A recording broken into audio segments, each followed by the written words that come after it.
Let's get started on this one. We just need to make a modification to our inch template that we've been using for our 11 or 8.5 by 11 drawings. Now we want to make a B-size sheet, 11 by 17. So I'm going to open my existing template that has the A-size sheet work done. So I'll open it as a DWT here. It's this one. I've completed the B size where I think we did it in class together. I'll just show you how I would do another one from scratch. We should have our A size formatted, ready to go. So on a new layout, might be like this. All I did was click the new layout button here because I could add a lot of different sheets across the bottom of here. So every sheet might come unformatted. I could choose to add a new sheet that was the format that I just had, but I just created what you might have on your second layout. Default templates come with two layouts. Of course, we can always add many more, but they always come with the default of two. So your second one might look like this if it hasn't been formatted yet. Um, just because when I clicked my viewport on this layout, it came on the layer that I was on, and I happen to be on text layer, which is why this is why my border of my viewport is in red. So the first thing I might do on my layout is push this to a viewport layer like that. And then we need to format the paper size. Anytime you see the dashed, it doesn't line up with the edges, maybe that's a red flag that you've got some formatting to do. Um, I think technically the printer is going to try to read what's in the dashes here. So let's format this though. So in order to make a format, and I don't have to change anything else. This is just creating a new layout. So I have the same layers. I have the same text style that we've created. So this is just a matter of a page setup on this particular. Of course, I've made a few, but maybe you only have ASME inch size in your selection here. The ones with asterisks are just showing you that these are the potential for layouts. So and then they kind of show which that you've assigned. So like this one is layout one. It's just the new one that I've created. It's in asterisks. It has like no formatting, whereas these other ones show that they've been formatted, these layouts. And these are my format options. So this might be a little bit of a confusing dialog box, but what's going on is essentially the assignments that you've made for your layouts and maybe what formats are available. And so, in a standard mechanical drawing, all the sheets were in B-size sheets. I may really only have like a one format available, and I might have a bunch of different sheets that format has been assigned to it. This one is like a new blank layout. We don't know, I don't know what. And so let's just proceed like I don't have a B size already formatted, so let's make a new one. So for layout one, I'm going to make a new one. I got to give it a unique name. So I think I've been saying ASME B size or something, or even just ASME. Yeah, B. I don't know what I called the last ones. B size, that works.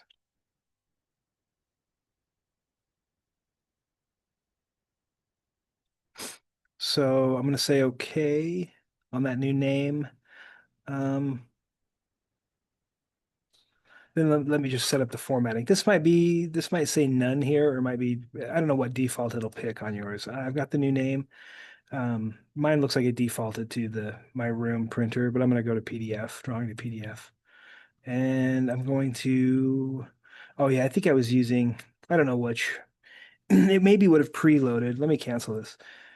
It would have preloaded when I go into this ASME B size. I think is the new name I just created. Some of these I can delete. If I ever want to delete one, it's right here. Like a right click. It's how I rename it as well. Sorry, I go back into it. So I can get rid of ones I don't want, but this one I needed to let me delete this and start just from scratch again. So I was on this layout. I was going to create a new one for it. I want to give it a name, which I think I just called B size. That'll be fine. It's different than I have. Then it says start with which one. So I have the option to pick a layout as kind of the base, almost like a template of this page setup. So the one that we have would probably be an A size is all you have. And that's a good one to start with because it'll load the other parameters and I'll just have to change the sheet size only. So I'm gonna actually choose this to start with and say, okay, gives it a unique name, but then this stuff's all preloaded, unlike that last time I did it. It's because this stuff is going to start with that A size as its base. And the only thing I really have to go change is the other size of sheet, which can be this one or it can be this one. And I'll get the same result probably on my drawing, but I haven't found an error if people are choosing this or that. So, so this looks okay. That's all I needed to change. It's full bleed, 11 by 17. I'll say okay. I will choose this one and say set current now. And then I can close this. And that has set this layout to be that format. This is a B size. I think I've showed you before that I could pick a rectangle on any layer really and draw it at the 17 by 11 size.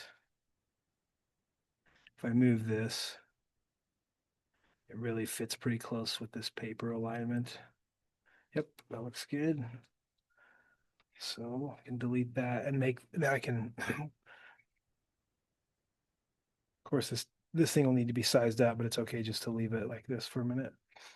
Now I just need to draw the template. So I will jump over, draw and block the template, right? I'm just going to try to do this the same every time, which is get a reference rectangle of the size of the sheet, 11 by 17.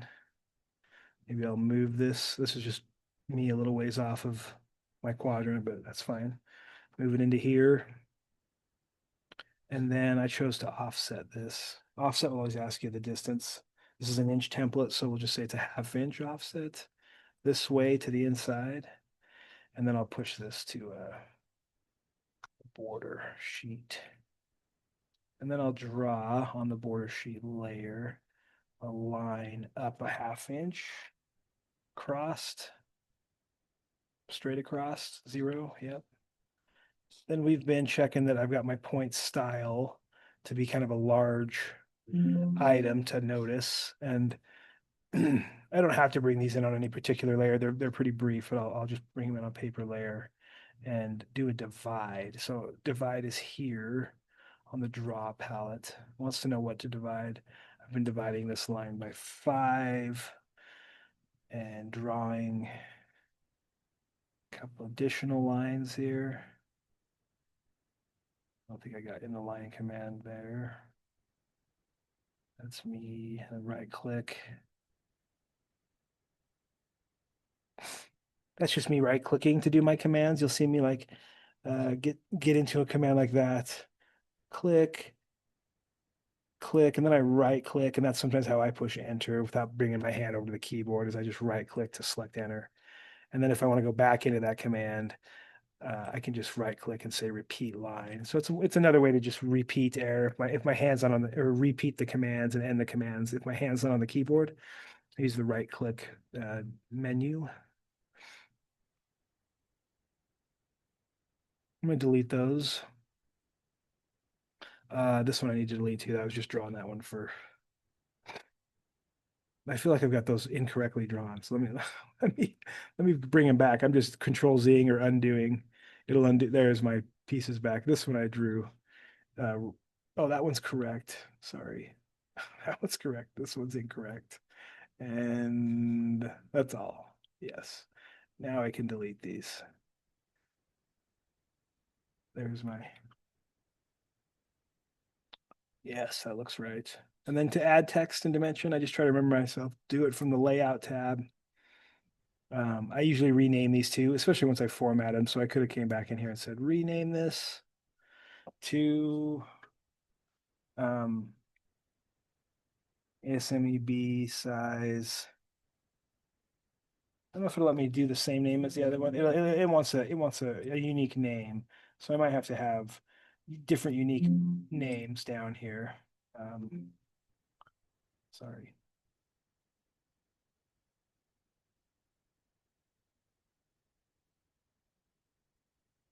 Just me creating another layout there.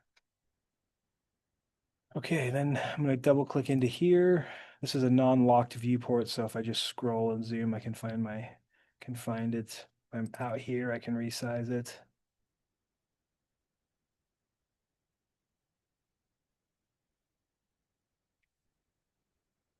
Oh, sorry, I jumped into my viewport. I'll jump back out.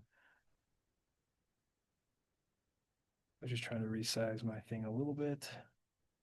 Okay, jumping up here. I might just zoom in to where this is. My origin point is down in the lower left, and then that will be fine for a minute. Yeah, I think so. I'll just lock it there at 1 to 1. I'm going to jump into this viewport and then I'm going to zoom to it. So I'm going to go into the viewport like this. And I'm going to add my text here. So I'll be on my text layer and I'm just going to do a multi-line text here to here. Assignment. I think it's like a, oh, sorry, this is not metric. This is 11 by 17 inch, something like that.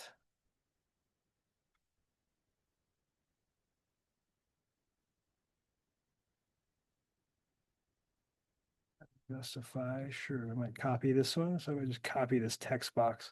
Kind of get it weird because you don't see the overall box, but I'm gonna pick this as a point to place that. Same place it was. Yeah.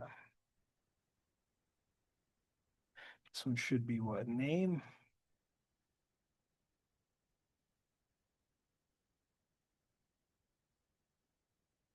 Good.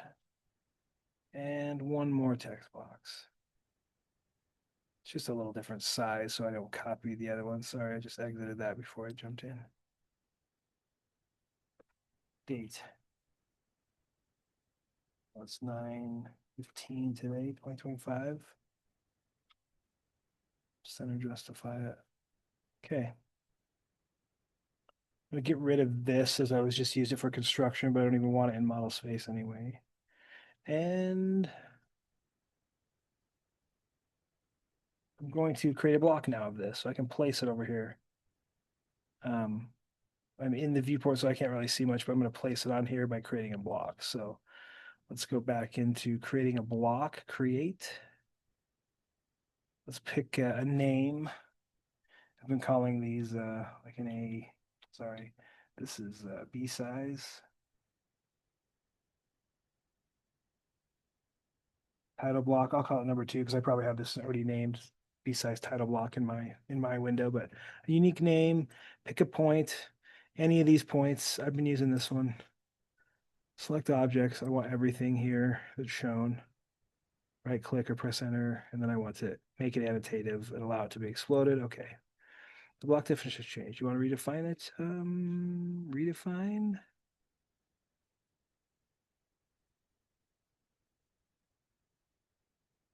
I think I have it. I think it's okay.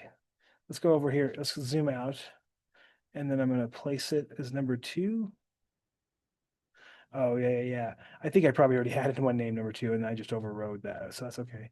You might not get that last error that I got or that last dialog box, but then I just do a quick alignment here with the rectangle of really any layer because it's temporary, but it's 0.5 by 0.5. And then I'm going to move my,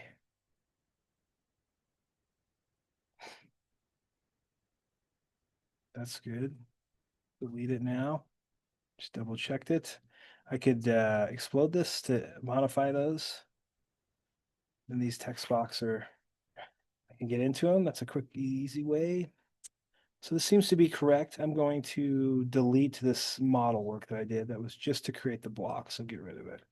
Got my block. So then really only if you're using this sheet over and over and you're using this border and this like title block over and over, I think I can just do like a new one. Um, New layout here. This one should include everything. Let's see. I don't know. Let me delete that. Delete that one. Okay. Should be able to make a duplicate, right? Sorry, you don't have to do this, but um, maybe it's move or copy here. So I'd say like move or copy. It's funny they're under the same command. And then you get this little dialog box like I'm going to create a copy of this. And it just wants to know where you want to do it. Oh, I'll just like maybe move it to the end. So it's just the next one in it and say okay. Now this one becomes, it doesn't like duplicate names, so it's going to name it number two. But my point is that this one, if I jump over to it, it has the same formatting, should be able to print to PDF, preview that. Look at the line weights. Yep, looks good. So that's kind of how this at the tail end of this, maybe I haven't showed this in class, but that's how I would like make a duplicate of the last sheet and keep the title block and everything. So it's just a matter of, to me, right clicking, moving or copying, and I'm gonna actually create a copy and then decide where I want that to live. And I probably have to get it a new a unique name, but I can keep doing this. Sometimes these do become unique names because it could be named, it could be a sequential number in a drawing sheet set, like or it could be all the same number with sheet one of one, one of, two of two or something, one of two, one of three, one of four. So we'll, that's just a little bonus on the end here, but this one's ready to go. I would save that PDF and save this DWT file, and that'd be good. So I'm gonna do that's it for right now. Let's see.